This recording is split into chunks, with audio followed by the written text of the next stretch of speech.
सबकी एक्सरसाइज अलग अलग टाइप की हो सकती है अगर आपका प्रॉब्लम अलग प्रकार का है। ठीक है, ये हो गया, हमने पहले कैसे चेक किया, उनका असेसमेंट हो गया, घुटने का पहले हम चेकिंग करा लिया। उसके बाद ये आते घुटने के दर्द के कारण, ये बहुत इंपॉर्टेंट है। कोई भी एक्सरसाइज करने से पहले आपको ये जानना है कि मेरे घुटने के दर्द का कारण क्या है, कॉज क्या है।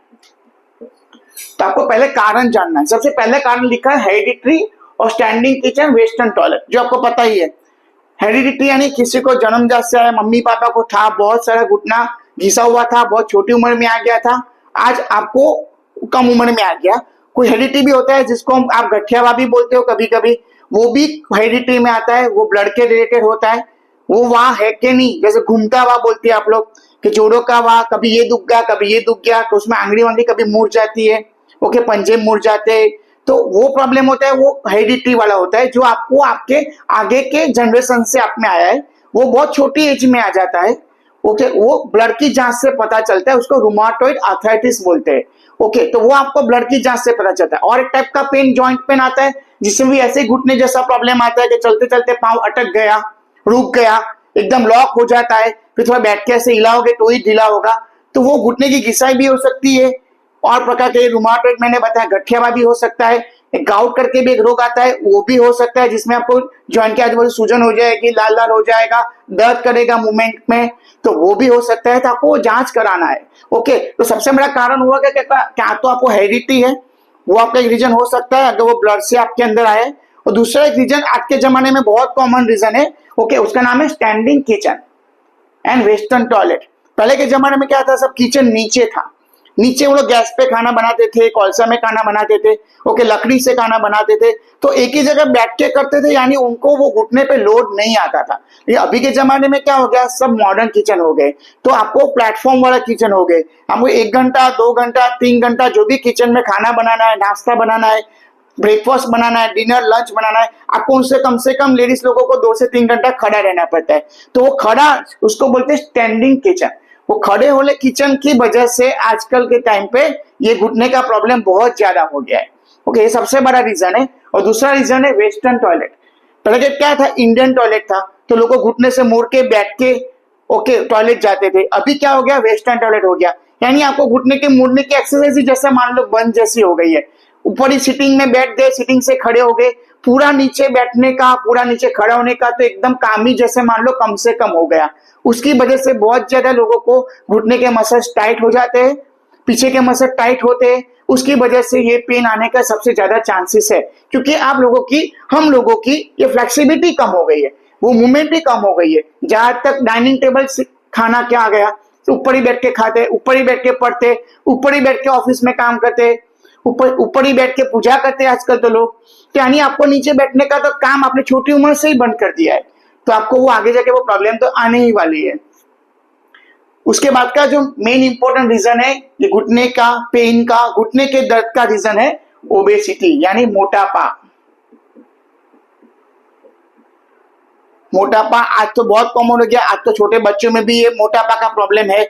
अगर आपका बॉडी वेट आपके नॉर्मल बॉडी वेट यानी एज और हाइट के हिसाब से ज्यादा है, तो आपको जाके ये घुटने का दर्द आ सकता है।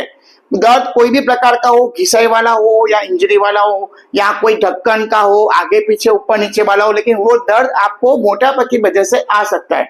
ओके, ये मोटापा बहुत बड़ा रीजन है।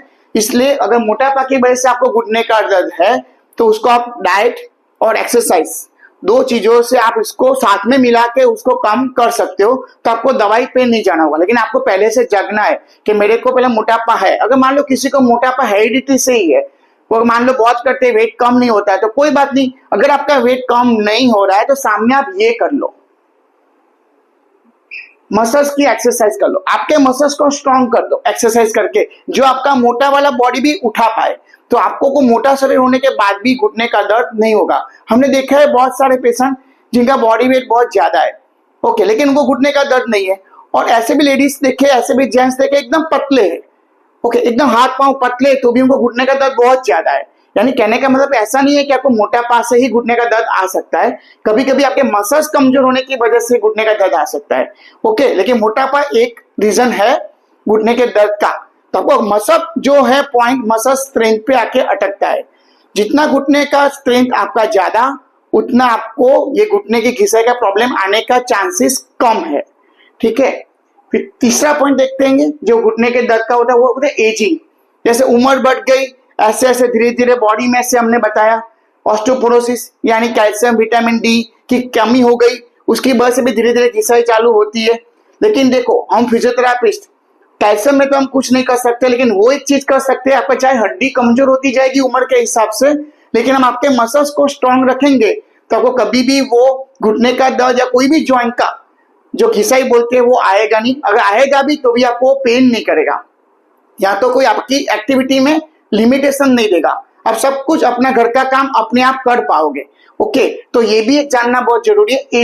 एजिंग यानी आपकी उम्र के हिसाब से जो घिसाई आती है आप उसको रोक सकते हो। ठीक है, एक्सरसाइज से। थर्ड, ये बहुत इंपॉर्टेंट एक्टिविटी है, इसको बोलते हैं लेक ऑफ एक्टिविटी और इसको बोलते हैं मिनिमम कम एक्टिविटी। कोई कोई होता है जो लेजी होता है, उनको ज्यादा तक पड़े रहने का, एक ही जगह बैठने का काम होता है, कम से कम एक खड़ा रहने का काम होता है, मूवमेंट कम है। लेक ऑफ एक्टिविटी का मतलब यह है, मिनिमम एक्टिविटी का मतलब क्या है कि आपकी मूवमेंट कम है। अगर ज्यादा टाइम एक ही जगह बैठ के जा रहा है, एक ही जगह खड़े होके जा रहा है, दिन में आपका मूवमेंट कम है। बैठ के खड़ा होना, खड़ा होने से बैठना, खड़े होके बैठ के खड़ा होके चलना, जो मूवमेंट बोलते हैं, एक्टिविटी बोलते हैं, अगर आपकी एक्टिविटी कम है ओके तो भी आपको एक ये पेन आ सकता है। उसके बाद ये बहुत ज्यादा इंपॉर्टेंट पॉइंट है, इसको हमने लिखा है, देखो आप ध्यान से देखो, इसमें लिखा है प्रोलॉन्ग।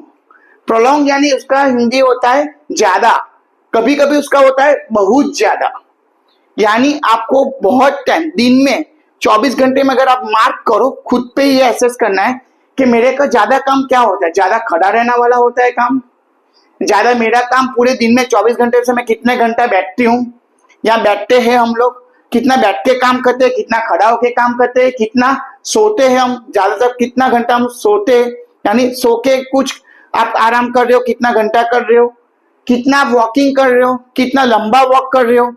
वॉकिंग जब कर रहे हो तो लिखा है मैंने लॉन्ग विथ पेन, घुटने का दर्द होने के बाद भी, कुछ चलने के बाद आपको घुटने का दर्द हो रहा है तो काफी लोग क्या करते हैं, वो दर्द को इग्नोर करते हैं, चलो दर्द तो होगा ही होगा लेकिन मुझे चलना ही है। ऐसा गलती नहीं करना है। आपको जब भी दर्द होता है समझ लो कि आपको ये अलार्म दे रहा है कि भाई इससे आगे ज्यादा चलेगी तो तुमको पेन होगा, इससे ज्यादा आप चलोगे तो आपको दर्द हो रहा है, यानी आप वहां रुक जाओ, थोड़ा बैठ जाओ, आराम दो और वापस वहीं से वापस आओ। तो आपको कितना दूर चलना है, कितना लंबा चलना है, आपको खुद डिसाइड करना है। आपको कुछ दर्द नहीं है तो भी बहुत ज्यादा, इसमें लिखा है ज्यादा या बहुत ज्यादा चलना भी आपको अवॉइड करना है, क्योंकि आपको आगे जाके उसको मेंटेन करना है। कुछ भी चीज ज्यादा या बहुत ज्यादा हो जाती है तो हमेशा डैमेज ही करती है, फिर वो सिटिंग हो, स्टैंडिंग हो, लाइंग हो, या सोना बैठना, खड़ा हो, या ज्यादा चलना हो, जॉगिंग करते वो भी अगर ज्यादा हो गया, और रनिंग, कुछ लोग बहुत रन करते हैं, अभी दर्द नहीं है लेकिन रन करेंगे, बहुत ज्यादा रन करेंगे, आपके मसल सामने स्ट्रांग नहीं है तो आपको वो ज्यादा रन करने से भी घुटने में दर्द आ सकता है। ये सब चीजों में आपके मसल स्ट्रांग होने चाहिए। अगर आप घुटने के कोई एक्सरसाइज नहीं कर रहे हो और ये सब चीज कर रहे हो, सिर्फ वॉकिंग ही कर रहे हो, साइकिलिंग कर रहे हो, कोई स्विमिंग कर रहा है ओके, कोई जॉगिंग कर रहा है, कोई रनिंग कर रहा है, ज्यादा खड़ा रहना बैठना उठना काम है, तो उनको ये दर्द आने के चांसेस सबसे ज्यादा है। अगर आपके मसल स्ट्रांग है तो आपको ये सब एडजस्ट कर लेंगे, पेन नहीं होगा, लेकिन तो भी ये सब चीजें आपको लिमिट में करनी है, ज्यादा या बहुत ज्यादा नहीं करनी है। ठीक है, उसके बाद जो मैंने बताया ये फूड हैबिट्स, आप यहाँ देख सकते हो आज के जमाने में बहुत बड़ा प्रॉब्लम है ये फूड हैबिट्स, यानी जंक फूड ज्यादा खाते। जंक फूड ज्यादा खाते तो इतना भी थोड़ा खाएंगे, ऑयली खाएंगे, मैदा वाला खाएंगे, आपको ऑटोमेटिकली वेट पे असर करेगा, विटामिन सी बॉडी का कम करेगा। ये भी आपको ये घुटने की घिसाई में वन ऑफ द रीजन है कि घुटने के दर्द का एक बहुत बड़ा ये भी एक रीजन है कि आपका फूड हैबिट्स। उसके बाद आते हैं आपका ऑस्टियोपोरोसिस, जो मैंने बताया, हड्डी की कमजोरी, हड्डी में से विटामिन डी या कैल्शियम की कमी जब हो जाती है। कैल्शियम क्या होता है, हड्डी बनाता है, विटामिन डी क्या करता है, कैल्शियम को एब्सॉर्ब करता है। अगर दो में से किसी की भी कमी हो गई तो आपकी हड्डी कमजोर होती जाएगी ओके, उसकी वजह से भी आपको दर्द आ सकता है। उसका भी मैंने इलाज बताया। इसके लिए आप सनलाइट लो, नेचुरल फूड खाओ ओके, मिल्क और मिल्क प्रोडक्ट्स खाओ, उसके साथ साथ एक्सरसाइज कर लो। तो हड्डी का प्रॉब्लम आप एक्सरसाइज से भी सॉल्व कर सकते हो, हड्डी का प्रॉब्लम डाइट के साथ एक्सरसाइज दोनों से इसको स्ट्रॉन्ग कर सकते हो। ये हड्डी के ऑस्टियोपोरोसिस, जिसकी हड्डी कमजोर होती है, उसकी भी स्पेसिफिक एक्सरसाइज आती है, जो एक्सरसाइज करने से हम हड्डियों को भी स्ट्रॉन्ग बना सकते हैं। उसको थोड़ी एक्सरसाइज ऐसी हम देते हैं, उनको पहले मसल स्ट्रॉन्ग कराते हैं, और फिर उस टाइप की एक्सरसाइज कराते हैं जिससे उनको हड्डी में ताकत भी बढ़े। ओके, लेकिन उसको सबसे पहले आपको मसल स्ट्रॉन्ग करना पड़ेगा हर चीज में, तो वो भी एक एक्सरसाइज अलग से हम प्लान कर सकते हैं आपके प्रॉब्लम के हिसाब से। उसके बाद का है नीचे का, ये बहुत अच्छा पॉइंट है जिसको बोलते हैं डिक्रीज फ्लेक्सिबिलिटी, यानी आपकी कम, किसी को मान लो कि पाँव मोड़ता है, कम मुड़ता है, पहले से मुड़ता है, या पाँव सीधा नहीं होता है, या तो फिर मान लो लेट के पाँव उठाते हैं तो पूरा ऊपर नहीं होता है, थोड़ा ऊपर होता है, उसके बाद पीछे खींचने लगता है, यानी आपका मसल्स पीछे का टाइट है। ओके, तो टाइटनेस यानी मसल्स की जितनी टाइटनेस, किसी को एक घोटले टाइट होते हैं, किसी को पंजा टाइट होता है, किसी को थापे के पीछे के मसल टाइट होते हैं, किसी को आगे के मसल टाइट होते हैं, तो वो टाइटनेस भी आपको ये जॉइंट का डैमेज कर सकती है। यानी मसल्स आपका फ्लेक्सिबल होना चाहिए, ऐसा नहीं बोल रहा हूँ कि ओवर फ्लेक्सिबल होना चाहिए, अंगूठे नाक को टच होना चाहिए, इतना फ्लेक्सिबिलिटी भी नहीं बोल रहा हूँ, अगर है तो अच्छी बात है, अगर नहीं है तो एटलीस्ट मिनिमम फ्लेक्सिबिलिटी तो चाहिए कि एटलीस्ट जिससे आपका जॉइंट पे दर्द ना हो। तो ये फ्लेक्सिबिलिटी बोलते हैं, इसको बोलते हैं अगर आपकी मसल टाइटनेस ज्यादा है तो भी आपकी फ्लेक्सिबिलिटी कम होगी तो भी आपको जॉइंट का दर्द आएगा, तो ये भी आपको एक रीजन है। और लास्ट है आपका ऑक्यूपेशन, यहाँ कोई लेडीज है हाउसवाइफ, वो भी एक कॉज है, वो भी एक कारण है आपके घुटने के दर्द का। ऑक्यूपेशन मानिए आपको मान लो जैसे आप कंप्यूटर वर्कर हो, या आपको बैंक में जॉब करते हो, ओके, या कोई क्लरिकल ऑफिस में जॉब करते हो, जहां आपका ज्यादा से ज्यादा टाइम टेबल चेयर पे जाता है। बिजनेसमैन होते हैं, उनके ऑफिस में बैठते हैं, सुबह से शाम तक मीटिंग चलती है, तो आपका काम ज्यादा से ज्यादा क्या है कि बैठ के टेबल वर्क करने का है, उसमें ना तो आपको ज्यादा खड़ा रहना पड़ता है, ना ज्यादा वॉकिंग होता है। तो वो टाइप की जॉब में भी ये टाइप का प्रॉब्लम बहुत कॉमन है, क्योंकि कंटिन्यूसली आपका घुटना ऐसे बेंडिंग रहता है। ओके, ऐसे आपका घुटना इधर से ऐसे बेंड ही रहता है आप जब बैठते हो तो। ओके, ये चेयर हो गई, तो आपका ज्यादा से ज्यादा घुटना ऐसे बेंड ही रहता है। ओके, क्योंकि आपका टेबल पे वर्क है, तो इसकी वजह से पीछे के मसल्स जो है वो टाइट हो जाते हैं, एक पंजे के, पांव के, ये घुटने के और ये पीछे के, ये टाइटनेस आ जाती है। टाइटनेस की वजह से भी आपको घुटने का दर्द आने के चांसेस है, जो मैंने बताया, ये आपकी फ्लेक्सिबिलिटी कम हो जाती है, मसल टाइट हो जाते हैं। तो ऐसी काम है। और किसी हाउसवाइफ है, ओके, जो घर पे गृहिणी है, जो घर पे काम करती है, उनका ज्यादातर काम हाउसवाइफ का क्या होता है, स्टैंडिंग में जॉब करना होता है, कपड़े करना, कपड़े लगाना, बर्तन करना, कुकिंग करना, नाश्ता बनाना, जो भी उनका काम है ज्यादा से ज्यादा आज तक गृहिणियों का काम है खड़े खड़े होके करना, या बैठ के करना या खड़े होके करना। तो उनके ये हैबिट की वजह से भी उनको एक घुटने का दर्द आ सकता है, इसमें उनकी मूवमेंट कम होती है। तो हम क्या सजेस्ट करते हैं, आपको कुछ भी काम करो, बीच में हर 15-20 मिनट के बाद आपको एक बार पोजीशन चेंज करना है, हर 15-20 मिनट में। 15 मिनट से 20 मिनट आपने खड़े रहे तो 2 मिनट के लिए सिर्फ बैठ जाओ। अब 20 मिनट एक साथ बैठ गए हो तो 20-30 मिनट के बाद एक बार सिर्फ खड़े हो जाओ, थोड़ा स्ट्रेचिंग कर लो, वापस बैठ जाओ। या मान लो कि 1 घंटे में एक बार कंटिन्यूस आप बैठे हो, बैठ के काम कर रहे हो, तो थोड़ा वॉक करके आ जाओ, वॉशरूम जाके ऐसा घूम के आ जाओ।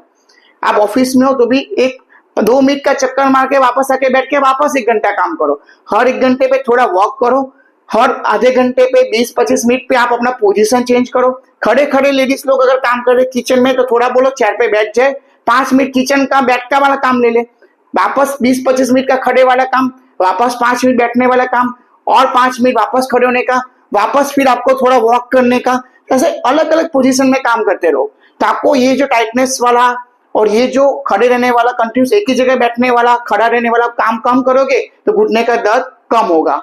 ओके, तो ये आपको मैंने आज समझाया आज के लेक्चर में कि घुटने का दर्द क्यों होता है, घुटने के दर्द में क्या क्या चीज देखनी है, और क्यों क्यों ये दर्द होता है। पहले ये समझना जरूरी है आपको दर्द क्यों आया है और कौन सा प्रकार का दर्द है, तो उसके हिसाब से आपकी आप एक्सरसाइज करोगे तो आपको बहुत जल्दी फायदा होगा। बहुत लोग बोलते हैं मैं एक्सरसाइज तो बहुत टाइम से कर रही हूँ लेकिन मेरे को कुछ फर्क नहीं पड़ रहा है, तो हो सकता है शायद आपकी एक्सरसाइज ऐसे प्लान नहीं किया हो जिससे आपका प्रॉब्लम हो, आपका जो प्रॉब्लम है वो शायद चेक करने में मिस हो गया हो। तो अगर वो वापस जांच करा लिया, अगर प्रॉपरली आपका प्रॉब्लम पकड़ लिया, तो आप उस प्रकार की एक्सरसाइज करोगे तो आपको फायदा होने ही वाला है। ठीक है, तो आज हमने ये घुटने के बारे में जाना, और आशा रखता हूं कि आपको ये काम में आएगा आपके रूटीन में। इसके बाद हम घुटने की एक्सरसाइज भी आगे के लेक्चर में देखेंगे कि कैसे एक्सरसाइज प्रॉपरली करनी है। Okay, thank you very much.